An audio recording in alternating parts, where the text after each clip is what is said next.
Hello guys, welcome to my new horror video. ব্যাপারটা কি? না মানে খুলেই বলো না ব্যাপারটা কি। না তোমরা ভিডিওতে কোনো কমেন্ট করছো না শেয়ার করছো, শুধু এসে দেখে চলে যাচ্ছ। না মানে কি চাইছো? বানাবো না ভিডিও? ছেড়ে দিই ভিডিও বানানো? আর এমনটা যদি নাই হয় তাহলে তো তোমাদের কমেন্ট করতে হবে, তাই না? নাহলে আমি বুঝবো কিভাবে ওয়ান সাইডেড লাভার নাকি যে আমি একাই এফোর্ট দিতে থাকবো, তোমরা রেসপন্স টুকুও করবে না। যাই হোক, এই ভিডিওটা দেখার পর কমেন্ট ইন বিলো যে তোমাদের আমার হরর ভিডিওগুলো কেমন লাগবে। তা না হলে আমি বুঝবো কিভাবে, তাই না? আজকের এই হরর ভিডিওটা শুরু হচ্ছে পশ্চিমবঙ্গের বীরভূম জেলা থেকে।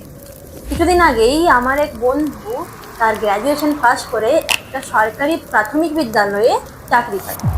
পশ্চিমবঙ্গে সরকারি চাকরি, আমি বলে দিচ্ছি ব্যাপারটা।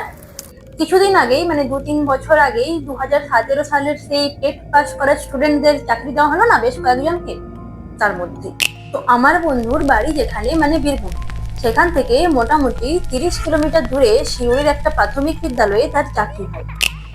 তাই সে ডিসাইড করে সেখানে গিয়ে থাকার। যেহেতু চাকরির প্রথমে বেতন খুব অল্প, তাই সে চেষ্টা করে অল্প ভাড়ার মধ্যে ছোটখাটো একটা ঘর ভাড়া নেওয়ার। কিন্তু না পাওয়ায় সে প্রথম একটা দিন তার স্কুলের প্রধান শিক্ষকের বাড়িতেই থেকে যায়। তারপরের দিন সকাল থেকে সারা গ্রাম ঘুরে ঘুরে গ্রামের শেষ প্রান্তে একটা ভালো বাড়ি পায়। বাড়িটা বেশ ভালো ছিল, একটা পাকা দোতলা বাড়ি ছিল, ভাড়াটাও কম ছিল। তাই সে আর অত বেশি কিছু ভাবেনি, বাড়িটা বুক করে নেয়। তবে সেদিন বাজারে যাওয়ার সময় সে কানাঘুষে শুনতে পায় যে গ্রামের শেষ প্রান্তের বাড়িটায় নাকি ভূত থাকে। কিন্তু ভূতের ভয় মানে বিনোদ, বিনোদ যার কথা আমি এতক্ষণ বলছি, আমার বন্ধু, সে ভূতের ভয় মানে সে একটা সিগমা মেল। সে যদি ভূতের ভয়ে বাড়ি ছাড়ে তাহলে মেলিগো এরকম একটা হার্ট হয়, তো সে বাড়ি ছাড়ে না, সে ওখানেই থেকে যায়। কিন্তু তার যেহেতু গ্রামের শেষ প্রান্তে বাড়ি, তাই তার একটু ভয় লাগে যে চোর ডাকাত এসবের একটু একটা ভয় থাকে। যদি কাউকে পায় তার সাথে থাকার জন্য সে কাউকে খুঁজে, আর যেরকম খুঁজে সেরকম পেয়েও যায়। তাই স্কুলের শিক্ষক রাসবিহারী মুখোপাধ্যায়। কিন্তু ওই বাড়িতে পুরোপুরি ভাবে শিফট করার আগে একটা পুজোর প্রয়োজন ছিল। তাই বিনোদ এবং রাসবিহারী, রাসবিহারীর নামটাও একটু কেমন রহস্যজনক, মানে একটু। তো বিনোদ এবং রাসবিহারী এরা দুজন ব্রাহ্মণকে নিয়ে আসে পুজো করানোর জন্য, এবং তারা সেই ব্রাহ্মণদের অনুরোধ করে যে আপনারা আজকে পুজো টুজো করে রাত্রে এখানেই থেকে যান। কিন্তু ব্রাহ্মণদের কোনো কাজ ছিল হয়তো মেবি, তো ওনারা মানা করে দেন, বলে যে না আজকে আমরা থাকতে পারছি না, আমাদের কাজ আছে। তো ওনারা পুজো পাশা করে খাওয়া দাওয়া করে বেরিয়ে যান। এরপর আসে ওদের থাকার পালা। মানে বাড়িটা যেহেতু একটু ফাঁকা জায়গাতে ছিল এবং চারিপাশে বিশাল বড় বড় নারিকেল গাছ ছিল, হ্যাঁ আম গাছও ছিল কয়েকটা। তো বিনোদ বলে ওর বাড়ির পেছনটায় নাকি একটা পচা পুকুর ছিল। পচা পুকুর মানে হলো যে পুকুরের জল কোনো কাজেই ব্যবহার করা যায় না, সেরকম একটা পুকুর ছিল। আর বাড়িটা যেহেতু একটু ফাঁকা ফাঁকা জায়গায় ছিল, তার সাথে অনেক পুরনো বাড়ি, আর বিশাল বড়ও ছিল বাড়িটা, সেই কারণে না একটা গা ছমছমে ব্যাপার ছিল বাড়িটার মধ্যে।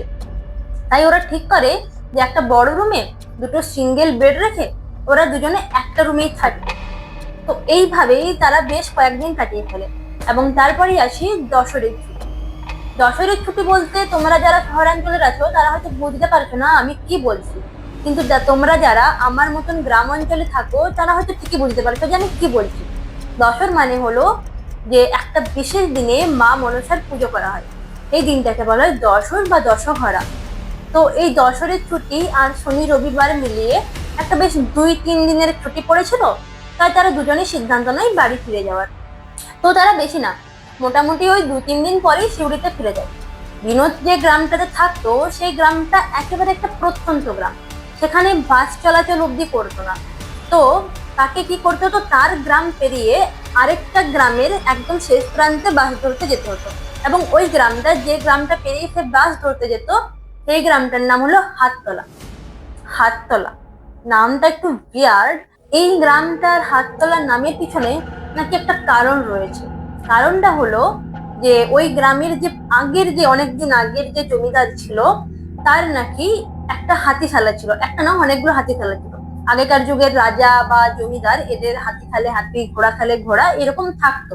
তো সেই গ্রামের যে জমিদার ছিল তার নাকি একটা নয় অনেকগুলোই হাতিশালা ছিল, এবং তাতে অনেক হাতি ছিল, প্রচুর হাতি। তাই সেই হাতিশালা থেকে গ্রামটার নাম হয়ে গেছে হাততলা। তো বিনোদ সেই গ্রামটার একেবারে শেষ প্রান্তে এসে পৌঁছায়, টোটো থেকে নামে বাস ধরার জন্য। তো ও যেখানে নামে সেখানে না একটা মন্দির আছে। মন্দিরে সবসময়ের জন্য একজন তান্ত্রিক এবং একজন পুরোহিত থাকতো, মানে তার নাম রামপ্রসাদ। তিনি তন্ত্রবিদ্যার পাশাপাশি পুজো পাঠও করতেন। পাশাপাশি 10টা গ্রামের লোক তাকে চিনতেন এবং তিনি একজন জ্ঞানী ব্যক্তি ছিলেন। তিনি একজন গ্রামের ধন্যমান্য ব্যক্তিও ছিলেন।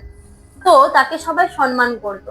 তো বিনোদ যখন দূর থেকে তাকে দেখে, তাকে সে আপনা থেকেই যায় প্রণাম করতে।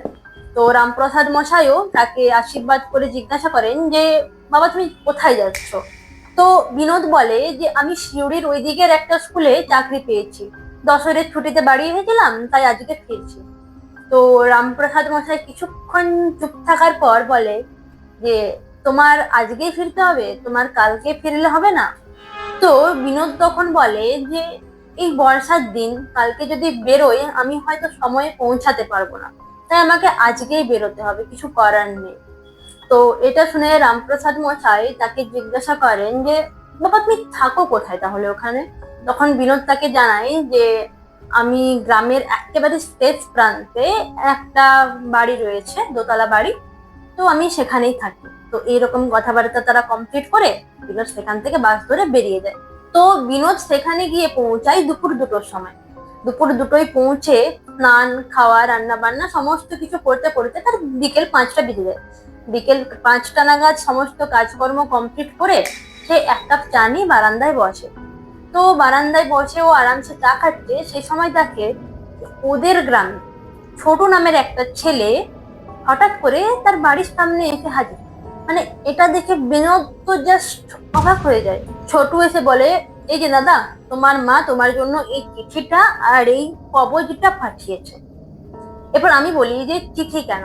কারণ বিনোদের যে মা, সে অনেক আগেকার যুগের মানুষ, সে অ্যাকচুয়ালি মোবাইল ফোন ইউজ করতে পারে না, তাই তার কোনো খবর পাঠানোর সবচাইতে শ্রেষ্ঠ উপায় হলো চিঠি। তো বিনোদ চিঠি খুলে দেখে সেখানে লেখা আছে, বাবা বিনোদ, আজ তুমি বেরিয়ে যাওয়ার পর রামপ্রসাদ বাবু আমাদের বাড়িতে এসেছিলেন। তিনি তোমার নামে এই রামকবচটি বানিয়েছেন এবং আমায় বিশেষভাবে বলেছেন যাতে আজকেই আমি এই কবচ তোমার কাছে পাঠানোর ব্যবস্থা করি। তাই এই কবচটা পাওয়ার সাথে সাথেই এটা অবহেলা না করে সাথে সাথেই পড়ে নিও। আর হ্যাঁ, যদি কোনো ভয় পাও তাহলে তারক ব্রহ্ম নাম জপ করতে ভুলো না। এটাই লেখা ছিল সেই চিঠিতে। এবং বিনোদ আমায় বলে যে, জানিস তো, ওই মায়ের দেওয়া চিঠি আর কবচ পেয়ে মানে সেটাকে অবহেলা করার সাহস আমি দেখাইনি, আমি সাথে সাথে সেটা পড়ে নিই। আর তারপর ছোটকে জিজ্ঞাসা করি যে, কিরে থাকবি তো আজ, তাহলে রাতের খাওয়া দাওয়ার সব ব্যবস্থা করি। তো ছোট বলে যে, না আমি থাকতে পারবো না, আমাকে তোমার মা আজকে যেতে বলেছে, গিয়ে খবর দিতে বলেছে যে তুমি ঠিকঠাক কবচটা পড়েছো কিনা। তো আমি ওই জন্য ছোটকে 200 টাকা দিয়ে ওকে বিদায় করে দিই। বিনোদ আমায় বলে যে, জানিস তো, তারপরে না সবকিছু ঠিকই ছিল। আমরা রাত্রে তাড়াতাড়ি খাওয়া দাওয়া করে শুয়ে পড়েছিলাম। সেদিনের রাতটাও কিন্তু খুব সুন্দর ছিল। বৃষ্টির হালকা ঝিরিঝিরি আওয়াজ, আর মাথার কাছের জানালা দুটো খুলে রেখেছিলাম, সেখান দিয়ে একবার করে চাঁদের আলো ঘরের মধ্যে প্রবেশ করছিল। বেশ ভালো লাগছিল। তাই আমরাও আর বেশি দেরি করিনি, যেহেতু দুজনেই টায়ার্ড ছিলাম, তাই আমরা দুজনে শুয়ে পড়ি এবং কিছুক্ষণের মধ্যেই ঘুমিয়ে যাই। বিনোদ আমায় বলে, জানিস তো, আমি না ঘুমিয়ে পড়েছিলাম, তো হঠাৎ করে রাত্রে কারেন্ট চলে যায়। তো অন্ধকারে আমার ঘুমটা ভেঙে যায়। ঘুমের ঘরে হালকা চোখ খুলে দেখি জানালার পিছনে চাঁদের আলোটা একদম সামনের দেওয়ালে পড়েছে। তাতেই সারা ঘরটা একটু একটু আলো হয়েছে এবং তাতেই সারা ঘরটা দেখা যাচ্ছে। এবং তাতে আমি যা দেখলাম, একটা বৃদ্ধ লোক হাঁটু গেড়ে বসে আছে, এক দৃষ্টিতে আমার দিকে চেয়ে আছে। তার মুখ দেখে মনে হচ্ছিল এ যেন বহুকালের রোগী। গালের চামড়া ঝুলে পড়েছে, কোনো দাঁত না থাকায় তার ঠোঁট দুটো ভিতর দিকে ঢুকে গেছে। মাথার ছোট ছোট সাদা সাদা চুলগুলো যেন দাঁড়িয়ে আছে। সে যেন স্পষ্টভাবে আমার দিকে তাকিয়ে আছে, আর তার চোখে ক্রোধ এবং ঘৃণা স্পষ্ট হয়ে বোঝা যাচ্ছিল। বিনোদ আমায় বলে যে, জানিস তো, আমি না এটা দেখে আমার সারা শরীর অবশ হয়ে গিয়েছিল। মানে আমি জাস্ট ভয় তাকাতে পারছিলাম না, আমি ভয়ে চোখ বন্ধ করে দিয়েছিলাম। কিন্তু এভাবে তো আর বেশিক্ষণ থাকাও যায় না, তাই না? তাই আমি আবার চোখ খুললাম, কিন্তু দেখি সেই মূর্তিটা সেইভাবেই ওখানেই আছে। আমি ভয়ে আবার চোখ মুজলাম। তবে তক্ষুনি আমার মায়ের দেওয়া চিঠিটার কথা মনে পড়লো। তাই ভাবলাম, ভয়ের তো কিছু নেই, আমার তো আর কোনো ক্ষতি হবে না, আমার কাছে তো কবজ আছে। তাই মনে তখন কিন্তু ভয় কাটেনি, জানিস তো, মনে ভয় আছে, কিন্তু তবুও কিছুটা সাহস জুগিয়ে তারক ব্রহ্মর নামটা জপ করলাম। আর তার কিছুক্ষণ পরেই চোখ খুলে দেখি এই মূর্তিটার সেখানে নেই। তারপরেই ঢকঢক করে প্রথমে তো আমি এক ঘটি জল খেয়েছি। তারপরে বন্ধু রাসবিহারীকে ডাকলাম, ওকে ডেকে সব বললাম কি কি হলো। তো তারপর আমরা দুজনেই আর সারা রাত কেউ ঘুমাইনি, দুজনেই সারা রাত গল্প করে কাটিয়ে দিয়েছি। ভোর হতে না হতে বিশ্বাস করবি না, সবার আগে আমরা ওই বাড়িটা ছেড়ে অন্য একটা বাড়িতে উঠেছি। তারপর মোটামুটি সব ঠিকই ছিল। এই বছর পুজোর ছুটিতে বিনোদ বাড়ি এসে সবার প্রথমে ওই মন্দিরে রামপ্রসাদ বাবুর কাছে যান, গিয়ে ওনাকে প্রণাম টনাম করে ধন্যবাদ জানান যে আপনি না থাকলে আমি তো আজকে শেষ হয়ে যেতাম মশাই। মানে আমি তো পুরো শেষ হয়ে গেছিলাম, একমাত্র আপনার কারণেই আমি বাঁচতে পেরেছি। মানে আপনি যদি ওই কবজটা না পাঠাতেন আমি তো গেম ওভার। তো ওনাকে এরকম থ্যাংক ইউ বলে তখন বিনোদ কথায় কথায় জিজ্ঞাসা করে যে আপনি বুঝলেন কিভাবে যে আজকে রাত্রেই এরকম একটা কিছু ঘটনা ঘটতে পারে। তখনই তিনি হালকা কিন্তু ভারী গলায় বললেন যে তুমি যখন সেদিন আমাকে প্রণাম করতে আমার কাছে এলে তখনই আমি তোমার পিছনে এই প্রেতাত্মাকে দেখে নিয়েছি। সে খুব রাগী এবং ভয়ানক দৃষ্টিতে তোমার দিকে তাকিয়েছিল, যেন এক্ষুনি তোমায় মেরে ফেলতেও হয়তো, কিন্তু সে ছিল সুযোগের অপেক্ষায়, সুযোগ পেলেই সে তোমায় মেরে ফেলবে। রামপ্রসাদ বাবু বিনোদকে বলেন যে হয়তো কোনো কারণে এই প্রেতাত্মা তোমার উপরে অতিরিক্ত ক্রুদ্ধ ছিল। তো তাই তুমি যাওয়ার পর আমি গণনা করে দেখলাম যে আজকে, হ্যাঁ আজকেই সেই রাত, আজকেই সেই প্রেতাত্মা সেই সুযোগ পাবে যা সে এতদিন ধরে অপেক্ষা করছিল। সেই সুযোগে সে তোমায় মেরে ফেলবে। তাই আমি তড়িঘড়ি করে রামকবচ বানিয়ে তোমার মায়ের কাছে দিয়ে এসেছিলাম এবং বলেছিলাম যে এটা যেন আজকেই তোমার কাছে পৌঁছানো হয়। আর হ্যাঁ, মনে রেখো এই রামকবচটা কিন্তু কখনোই নিজের থেকে দূরে করো না। বিনোদ তখন রামপ্রসাদ বাবুকে জিজ্ঞাসা করেন যে যে তার সাথে যে বন্ধু ছিল সে কেন ভয় পেল না, সে কেন কিছু দেখলো না। তখন রামপ্রসাদ বাবু বিনোদকে ঘুরিয়ে জিজ্ঞাসা করেন যে তোমার সেই বন্ধুর নাম কি। তখন বিনোদ বলে রাসবিহারী মুখোপাধ্যায়। তখন রামপ্রসাদ বাবু বিনোদকে বলে হ্যাঁ, রাসবিহারী মুখোপাধ্যায়। মুখোপাধ্যায় মানে হলো ব্রাহ্মণ, যারা ব্রাহ্মণ তাদের পৈতে থাকে, আর কোনো পৈতেধারী ব্রাহ্মণকে মারাটা অতটাও সহজ নয়। কিন্তু তুমি তুমি তো ব্রাহ্মণ নও, তাই তোমাকে মারা সেই প্রেতাত্মার পক্ষে ছিল একটা সহজ কাজ, তাই সে তোমাকেই টার্গেট করেছিল।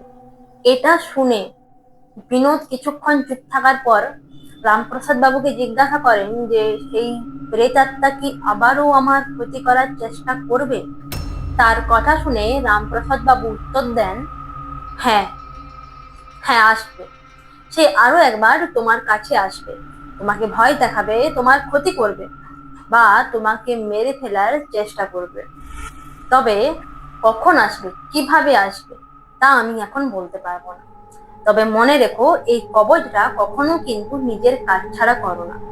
আর তারক ব্রহ্ম এই নামটা বিপদে আপদে জপ করতে কিন্তু কখনো ভুলো না, কখনো না। আর এটা বলেই তাদের কথাবার্তা সেদিনের মতো শেষ হয়। তারপর থেকে 2 বছর কেটে যায়, সেরকম ভাবে বিনোদের সাথে কিছু ঘটেনি। আমার বন্ধু বিনোদ হয়তো অপেক্ষায় আছে যে তার সাথে কখন কিভাবে কি ঘটতে চলেছে, আর সেরকম যদি কিছু ঘটে অবশ্যই কিন্তু আমি তোমাদের জানাবো। তার জন্য চ্যানেলটাকে সাবস্ক্রাইব করতে হবে, চ্যানেলটা সাবস্ক্রাইব করে রেখে দাও। আর হ্যাঁ, কমেন্টে অবশ্যই জানাও যে তোমাদের কি মনে হয় এই প্রেতাত্মা আর কিভাবে বা কবে আর কখনই বা বিনোদের সাথে আবার সেই ঘটনা ঘটাতে পারে।